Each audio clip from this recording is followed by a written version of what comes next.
विचार करा, एक असा काळ जेव्हा परंपरा आणि रूढींनी समाजाला अगदी जखडून ठेवलं होतं. अशा वेळी एकटी व्यक्ती खरंच संपूर्ण देशाची दिशा बदलू शकते का? हा प्रश्नच खूप मोठा आहे, नाही का? आज आपण अशाच एका व्यक्तीबद्दल बोलणार आहोत, ज्यांनी हे करून दाखवलं. एक दृष्टे समाजसुधारक, ज्यांनी भारताच्या इतिहासावर एक कधीही न मिटणारी अशी छाप सोडली. त्यांचं नाव आहे राजा राममोहन राय.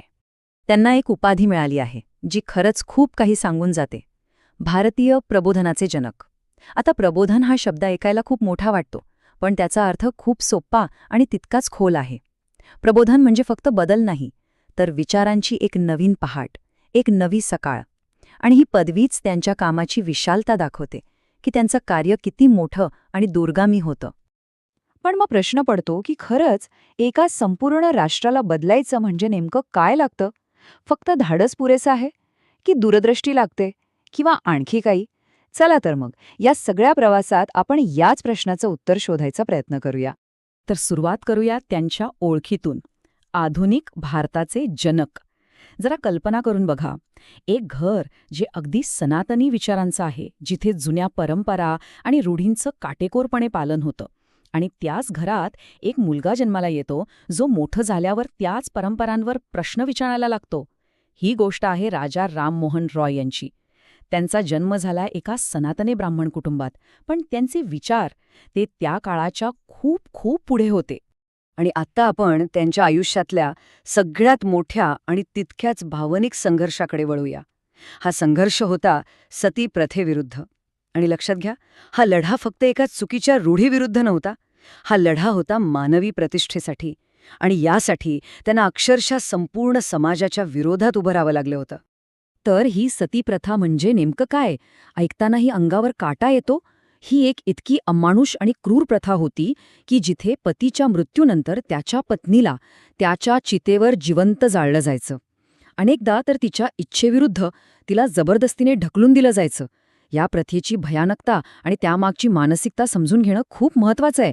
तरच राजा राममोहन रॉय यांचं काम किती मोठं होतं हे कळेल. त्यांनी अनेक वर्ष संघर्ष केला, याचिका दाखल केल्या, लोकांमध्ये जाऊन जनजागृती केली.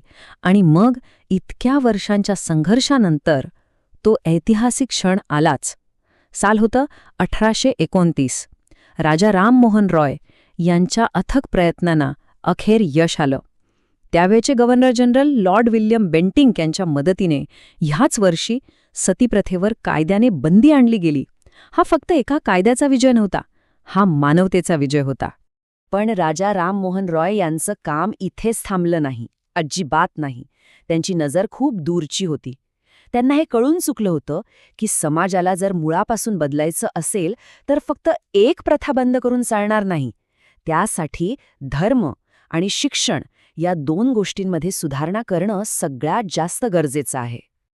आणि इथे आपल्याला त्यांच्या धार्मिक सुधारणांची दोन वेगवेगळी टोकं दिसतायत. बघा, एका बाजूला होता पारंपरिक हिंदू धर्म, जिथे मूर्तीपूजा आणि अनेक कर्मकांड होते. आणि दुसऱ्या बाजूला त्यांनी 1828 मध्ये स्थापन केलेला ब्राह्मो समाज. आता ब्राह्मो समाज म्हणजे काय? तर तो एकेश्वरवादावर आधारलेला होता. म्हणजे ईश्वर एकच आहे. आणि दुसरी महत्वाची गोष्ट म्हणजे कोणतीही गोष्ट तर्काच्या कसोटीवर तपासून बघायची. विचार करा, त्या काळात हा किती धाडसी, किती क्रांतिकारक विचार होता. त्यांचा लढा फक्त महिलांना जगण्याचा हक्क देण्यापुरता मर्यादित नव्हता.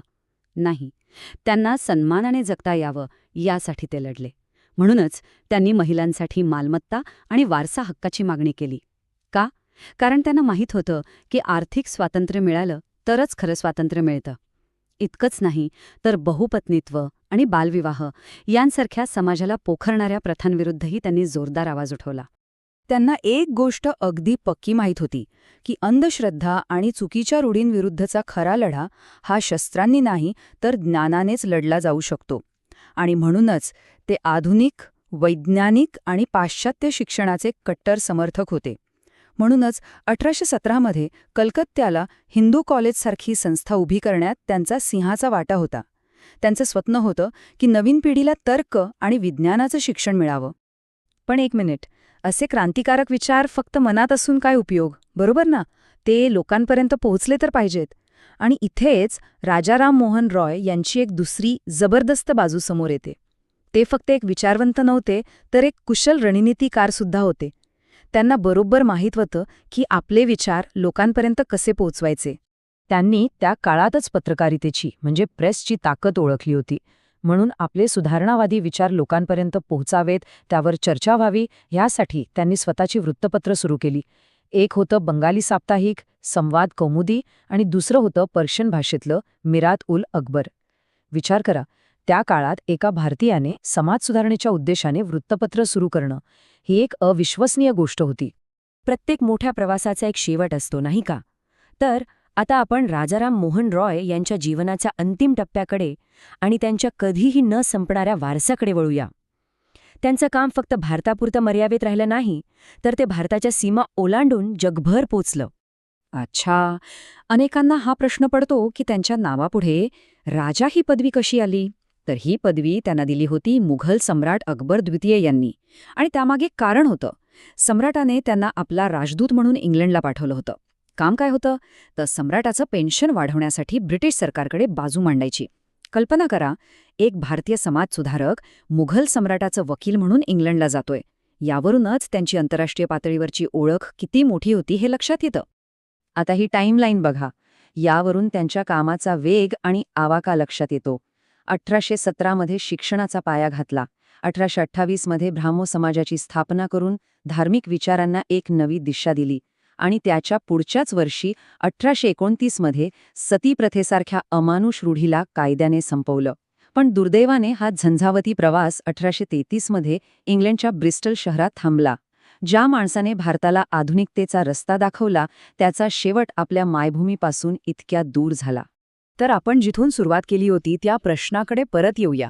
एका व्यक्तीची दूरदृष्टी देशाचं भविष्य कसं बदलू शकते? राजाराम मोहन रॉय यांची गोष्ट आपल्याला हेच तर सांगते. ती सांगते की जेव्हा तुमच्याकडे दूरदृष्टी असते, अफाट धैर्य असतं आणि समाजासाठी काहीतरी करण्याची प्रचंड तळमळ असते, तेव्हा एक व्यक्ती फक्त इतिहास घडवत नाही, तर ती संपूर्ण देशाचं भविष्य घडवते. त्यांची मशाल कदाचित आज विझली असेल, पण त्या मशालीचा प्रकाश तो आजही आपल्याला मार्ग दाखवत आहे.